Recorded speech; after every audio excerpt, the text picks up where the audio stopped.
दोस्तों एक बार फिर से आप सभी का स्वागत है हमारी इस नई वीडियो में। दोस्तों आज हम बहुत ही इंटरेस्टेड टॉपिक है हमारा संविधान सभा पर हम डिस्कस करेंगे। बहुत सारे कंपटीशन एग्ज़ाम में बार बार क्वेश्चन आते हैं संविधान सभा से, और संविधान सभा का जो एक प्रक्रिया रही, संविधान सभा से ही हमारा संविधान बना, उसको लेकर हम विस्तार से चर्चा करेंगे। लेकिन सबसे पहले इसकी जो हमारे पास जो समरी हमने रेडी की है उसको लेकर डिस्कस करते हैं। समरी में क्या है, बहुत सारे जो इम्पोर्टेंट जो पॉइंट्स हैं उसको हमने इसमें लिया है। सबसे पहले हम बात करें संविधान सभा की जो डिमांड की गई, यानी कि संविधान सभा होनी चाहिए, संविधान सभा से ही संविधान बनेगा। सबसे पहले स्वराज पार्टी ने डिमांड रखी, वो कब रखी? 1934 में। उसके बाद क्रिप्स मिशन ने भी स्वीकार किया कि संविधान सभा के माध्यम से ही भारत का संविधान बनाया जाएगा। वो कब किया? 1942 में। उसके बाद कैबिनेट मिशन की हम बात करें, कैबिनेट मिशन भारत में आता है मार्च 1946 में। अब कैबिनेट मिशन की जब हम बात करें, उसने भी कहा कि संविधान सभा के माध्यम से ही भारत में संविधान को बनाया जाएगा। अब संविधान सभा में जो एक प्रक्रिया बनाई गई वो थी चुनाव के द्वारा, यानी कि प्रतिनिधि संविधान सभा में पहुंचेंगे, और यह चुनाव की जो व्यवस्था अपनाई गई जुलाई 1946 को। और इसमें जो एक प्रतिनिधि का चुनाव किया जाएगा वो 10 लाख की जनसंख्या, यानी कि 10 लाख की आबादी पर किया जाएगा। अब टोटल जो नंबर रखा गया, टोटल जनसंख्या यानी कि टोटल जो संविधान सभा में जो मेंबर होंगे वो कितने होंगे? 389 की भी अलग अलग कैटेगरी बनाई गई कि 292 ब्रिटिश प्रांतों से होंगे, और इसमें 93 देशी रियासतों से होंगे, 4 जो चीफ कमिश्नर क्षेत्रों से होंगे। अब देशी रियासतों के जो मेंबर होंगे उनके लिए चुनाव की प्रक्रिया नहीं थी, यानी कि मनोनयन के आधार पर ही उनको भेजा जाएगा। अब 296 जो हमारे पास मेंबर हैं उसका जो भी वर्गीकरण किया गया है, 213 सामान्य वर्ग के होंगे, और इसमें 79 मुस्लिम लीग से होंगे और 4 सिख कम्युनिटी से होंगे। अब इसमें हैदराबाद रियासत की जब हम बात करते हैं, इसमें कोई भी प्रतिनिधि का चुनाव नहीं होता है, यानी कि कोई प्रतिनिधि हैदराबाद रियासत से संविधान सभा में नहीं पहुंचता है। उसके बाद 296 में यदि हम बात करें, जब चुनाव होता है, चूँकि 93 के लिए यानी कि 93 जो देशी रियासत है उनके लिए चुनाव नहीं होना है, अब 296 के लिए तो होना है। 208 कांग्रेस से चुने जाते हैं। उसके बाद 73 मुस्लिम लीग से विनर होते हैं, और 15 जो छोटे दल हैं उसमें 7 छोटे दल से आते हैं, 8 निर्दलीय मेंबर हैं। अब इसमें जो टोटल महिलाओं का जो चुनाव किया गया वो टोटल नंबर कितना है? 15। अब इसका प्रथम अधिवेशन स्टार्ट होता है 9 दिसंबर 1946 को, और इसमें संविधान सभा को चलाने के लिए एक व्यवस्था बनाई गई कि इसको अध्यक्ष भी बनाना चाहिए। अस्थायी अध्यक्ष सच्चिदानंद सिन्हा को चुना जाता है, और अस्थायी अध्यक्ष राजेंद्र प्रसाद को चुना जाता है बाद में। लेकिन सबसे पहले सच्चिदानंद सिन्हा को अस्थायी के रूप में चुना जाता है, लेकिन बाद में 2 दिन बाद ही राजेंद्र प्रसाद को चुन लिया जाता है। और एक उद्देश्य प्रस्ताव इसमें प्रस्तुत किया जाता है 13 दिसंबर 1946 में। अब जो टोटल संविधान सभा के अंदर जो टोटल समितियां बनाई गई वो 13 हैं। अब इसमें प्रारूप समिति में भी जो टोटल मेंबर रहे, सदस्य रहे, वो 7 रहे, और इसमें जो प्रारूप समिति यानी कि ड्राफ्टिंग कमेटी इसको हम बोलते हैं, इसमें जो अध्यक्ष रहे, प्रेसिडेंट रहे, वो थे डॉक्टर BR अम्बेडकर। और संविधान सभा ने जो भारतीय संविधान को स्वीकार किया कि हाँ अब कंप्लीट है, 26 नवंबर 1949 में इसको एक्सेप्ट कर लिया कि हाँ हमारा संविधान अब कंप्लीट है। भारतीय संविधान की जब हम बात करें तो जो टोटल जो सिग्नेचर हुए कंप्लीट होने पर वो 284 यानी कि 284 मेंबर ने सिग्नेचर किए, और जो टोटल बैठक यानी कि टोटल जो बैठक होती है उसमें 12 टोटल बैठक होती हैं। और यदि हम कुल जो टोटल इसमें समय लगा 2 वर्ष 11 माह 18 दिन, यानी कि अप्रोक्सीमेट 3 ईयर में यह संविधान हमारा कंप्लीट हो जाता है। अब इसके विस्तार को लेकर हम बात करते हैं कि संविधान सभा ने कैसे कैसे पूरी तरह से अच्छे से काम कैसे कर पाई। सर्वप्रथम स्वराज पार्टी की हम पहले से ही बात कर चुके हैं, समरी में भी। स्वराज पार्टी द्वारा संविधान सभा की मांग की गई, वो कब की गई? 1934 में। उसके बाद कांग्रेस की हम बात करें, कांग्रेस का फेजपुर यानी कि बंगाल में अधिवेशन होता है, और इस अधिवेशन में संविधान सभा की मांग को स्वीकार किया गया। ये कब होता है? 1937 में। उसके बाद त्रिपुरी मध्य प्रदेश में कांग्रेस का ये अधिवेशन होता है और उन्होंने उसमें अधिवेशन में मांग रखी कि एकमात्र तरीका संविधान ही है और संविधान बनेगा कैसे, संविधान सभा के माध्यम से। उसको पारित भी किया उसने त्रिपुरी अधिवेशन में। उसके बाद क्रिप्स प्रस्ताव की हम बात करें या क्रिप्स मिशन भी इसको बोलते हैं, 1942 में स्टीफन क्रिप्स इसके अध्यक्ष बने और उसमें बात की गई क्रिप्स प्रस्ताव में कि युद्ध प्रांत, यानी कि युद्ध प्रांत कौन सा, second world war. Second world war के बारे में हम सभी जानते हैं। सेकेंड वर्ल्ड वार की जब हम बात करें 1939 टू 1945 तक सेकेंड वर्ल्ड वार कंप्लीट हो पाता है। अब उन्होंने कहा था स्टीफन क्रिप्स ने कि संविधान सभा बनाई जाएगी लेकिन वर्ल्ड वार के यानी कि सेकेंड वर्ल्ड वार के पश्चात ही बनाई जाएगी। उसके बाद गांधी का अपना स्टेटमेंट आता है। गांधी ने कहा कि क्रिप्स प्रस्ताव क्या है, यानी कि बाद की तिथि का चेक है, यानी कि पोस्ट डेटेड चेक है, यह कहकर आलोचना की। उसके बाद जवाहरलाल नेहरू की हम बात करें, उन्होंने भी इसकी आलोचना की। उन्होंने कहा कि यह एक टूटते हुए बैंक के नाम से एक चेक है, यानी कि बैंक ऐसा बैंक है कि जो कभी भी टूट सकता है। उसके बाद मुस्लिम लीग और कांग्रेस की यदि हम बात करें, उन्होंने जो क्रिप्स प्रस्ताव था उसको स्वीकार नहीं किया, यानी कि क्रिप्स प्रस्ताव था वो विफल हो जाता है। और उसके बाद जब क्रिप्स प्रस्ताव विफल हो जाता है तो गांधी भारत छोड़ो आंदोलन स्टार्ट करते हैं, जिसकी स्टार्टिंग होती है 8 अगस्त 1942 में। और यदि हम देखें गांधी के द्वारा जो मूवमेंट किया जाता है, अंतिम यह गांधी का मूवमेंट रहा और बड़े लार्ज नंबर पर यह मूवमेंट किया गया, लेकिन यह भी सफल नहीं हो पाता। लेकिन सेकेंड वर्ल्ड वार के बाद यदि हम देखें, परिस्थितियाँ कुछ ऐसी बनती चली गई कि ब्रिटेन के प्रधानमंत्री एटली ने कहा कि मार्च 1946 में कैबिनेट मिशन को भारत भेजा जाए और भारत पहुंचता है वो। उसके बाद कैबिनेट मिशन में जो 3 सदस्य रखे जाते हैं, स्टीफन क्रिप्स है, पैथिक लॉरेंस है और एवी अलेक्जेंडर। पैथिक लॉरेंस की हम बात करें, इसके अध्यक्ष बनाए जाते हैं। उसके बाद जुलाई 1946 में संविधान सभा के लिए चुनाव होते हैं कि संविधान सभा में चुनाव प्रक्रिया से मेंबर पहुंचेंगे। अब संविधान सभा के जो सदस्यों का जो चुनाव किया गया वो था प्रांतीय विधानसभा सदस्यों द्वारा, यानी कि इसमें कोई भी यानी कि आम पीपल्स यानी कि आम जनता इसमें पार्टिसिपेट नहीं करेगी, यानी कि अप्रत्यक्ष चुनाव प्रणाली के द्वारा ही एक सिस्टम बनाया गया जिसको हम इनडायरेक्ट इलेक्शन सिस्टम के नाम से भी जानते हैं।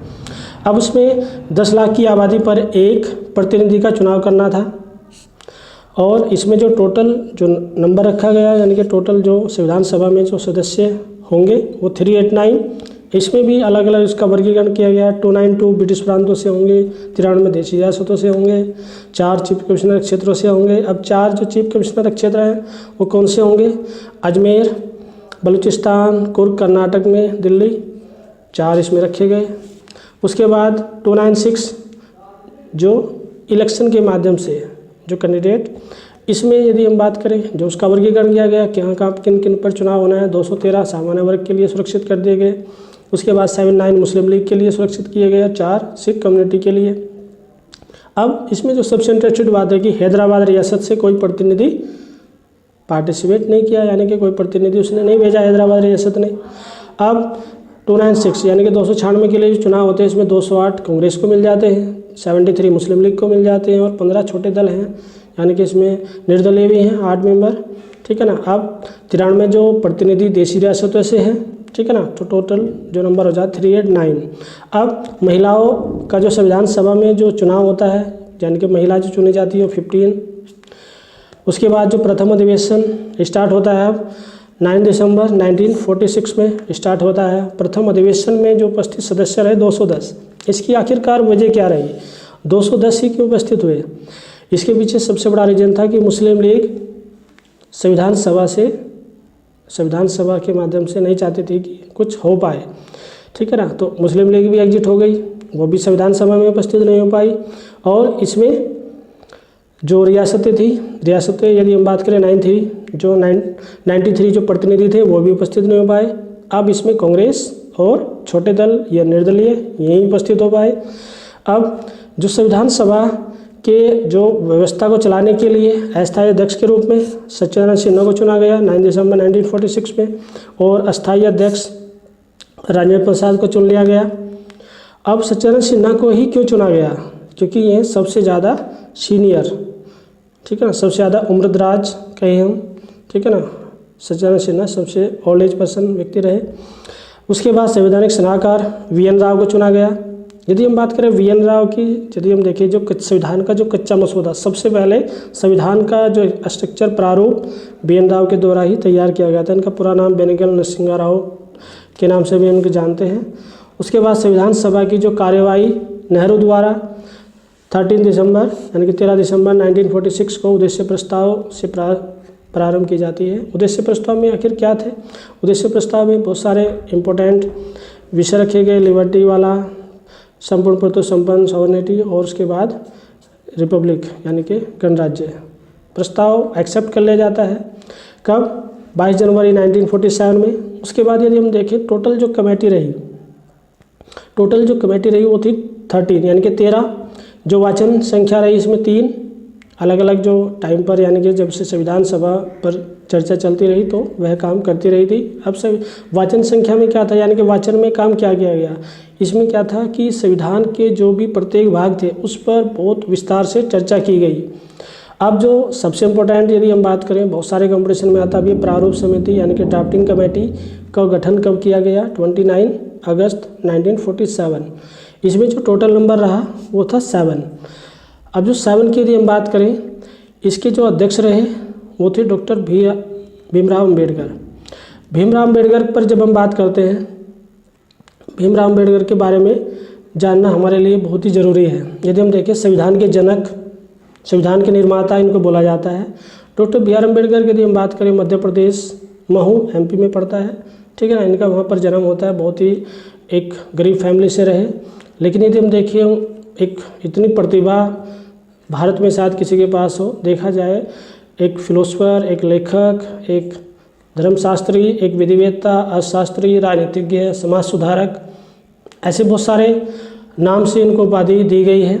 और यदि हम देखें शिक्षा, मुंबई यूनिवर्सिटी से उन्होंने एजुकेशन ली अपनी, कोलंबिया यूनिवर्सिटी से भी, लंदन स्कूल ऑफ इकोनॉमिक्स से भी उन्होंने एजुकेशन ली। लेकिन यदि हम देखें संविधान सभा में इनकी अपनी इच्छा थी कि संविधान सभा में मुझे पहुंचना है, संविधान सभा का हिस्सा मुझे बनना ज़रूरी है। लेकिन सबसे पहले यदि हम देखें, जो संविधान सभा में पहुंचने के लिए इन्होंने सबसे पहले बम्बई सीट से खड़े होते हैं, लेकिन हार जाते हैं।